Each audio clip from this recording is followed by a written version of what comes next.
সবাইকে শুভেচ্ছা জানিয়ে শুরু করছি চাঁপাইনবাবগঞ্জ টিভির আজকের সংবাদ আয়োজন। আপনাদের সাথে আছি আমি অর্পিতা। শুরুতে জানিয়ে দিচ্ছি মনামিনা কৃষি খামার সংবাদ শিরোনাম। 350 প্রাথমিক বিদ্যালয়ে কাব স্কাউট উপকরণ বিতরণ, শোভাযাত্রা ও আলোচনা সভার মধ্যে দিয়ে আন্তর্জাতিক মাদক পাচার দিবস পালন। চাঁপাইনবাবগঞ্জে 2 জনের যাবজ্জীবন কারাদণ্ড। এতক্ষণ শুনছিলেন শিরোনাম, এবারে বিস্তারিত।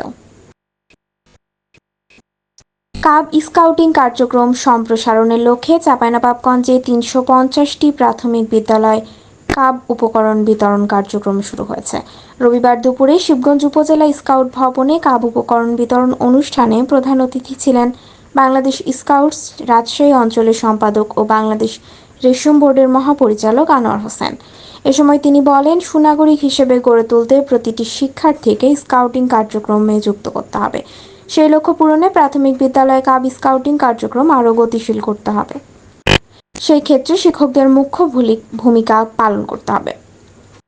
অনুষ্ঠানে শিবগঞ্জ উপজেলা কৃষি শিক্ষা অফিসার পরিমল কুমার, চাঁপাইনবাবগঞ্জ জেলা স্কাউটস সম্পাদক গোলাম রশিদ সহ কাব শিক্ষকরা উপস্থিত ছিলেন। চাঁপাইনবাবগঞ্জ জেলা স্কাউট সম্পাদক গোলাম রশিদ জানান, প্রাথমিক ও গণশিক্ষা মন্ত্রণালয়ের অর্থায়নে প্রাথমিক বিদ্যালয় সমূহের কাব স্কাউটিং সম্প্রসারণ প্রকল্পের আওতায় বাংলাদেশ স্কাউটের থেকে প্রাপ্ত কাব উপকরণ জেলার 5 উপজেলা 350টি শিক্ষা প্রতিষ্ঠানে বিতরণ করা হচ্ছে। বাংলাদেশ স্কাউটস থেকে পর্যায়ক্রমে সব শিক্ষা প্রতিষ্ঠানে কাব উপকরণ প্রদান করা হবে। চাঁপাইনবাবগঞ্জে শোভাযাত্রা আলোচনা সভার মধ্যে দিয়ে পালিত হয়েছে আন্তর্জাতিক মাদক বিরোধী দিবস।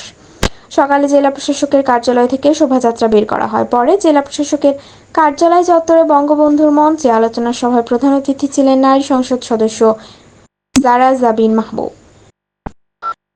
জেলা প্রশাসক এ.কে.এম. গালিব খানের সভাপতিত্বে আলোচনায় সভায় আরও বক্তব্য দেন পুলিশ সুপার ছাদুল হাসান, জেলা পরিষদ chairman Ruhul Amin, civil surgeon doctor S M. Mahmudur Rashid সহ অন্যান্যরা।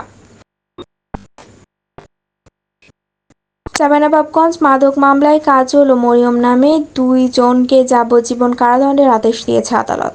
একই সাথে কাজলকে 50,000 টাকা জরিমানায় অনাদায়ে 2 বছর ও মরিয়মকে 10,000 টাকা জরিমানা অনাদায়ে 1 বছরের কারাদণ্ডের আদেশ দেন আদালত। রবিবার বিকালে সিনিয়র দায়রা জজ আদিব আলী আসামিদের উপস্থিতিতে রায় দেন। কাজল জেলা শহরের দারিয়াপুর গ্রামের তৈমুরের ছেলে ও মরিয়ম গোদাগাড়ি মহিষবাড়ি ইউনুস আলীর স্ত্রী।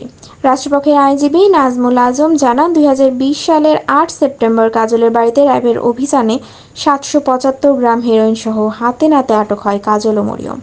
এ ব্যাপারে পরদিন সদর থানায় মামলা করেন র্যাবের উপপরিদর্শক দীন মোহাম্মদ। 2020 সালের 30 সেপ্টেম্বর মামলার তদন্ত কর্মকর্তা সদর থানার উপপরিদর্শক আলমগীর কবির অভিযোগপত্র জমা দেন। আজ এখানেই শেষ করছি চাঁপাইনবাবগঞ্জ টিভির সংবাদ আয়োজন। নিয়মিত আপডেট পেতে সাবস্ক্রাইব করুন চাঁপাইনবাবগঞ্জ টিভির ইউটিউব চ্যানেল। আপনিও যুক্ত হতে পারেন নাগরিক সাংবাদিকতায়। আপনার এলাকার যে কোনো সংবাদ জানাতে আমাদের সাথে যোগাযোগ করুন 0131602598 নম্বরে। আজকের মতো এখানে বিদায় নিচ্ছি। শুভরাত্রি।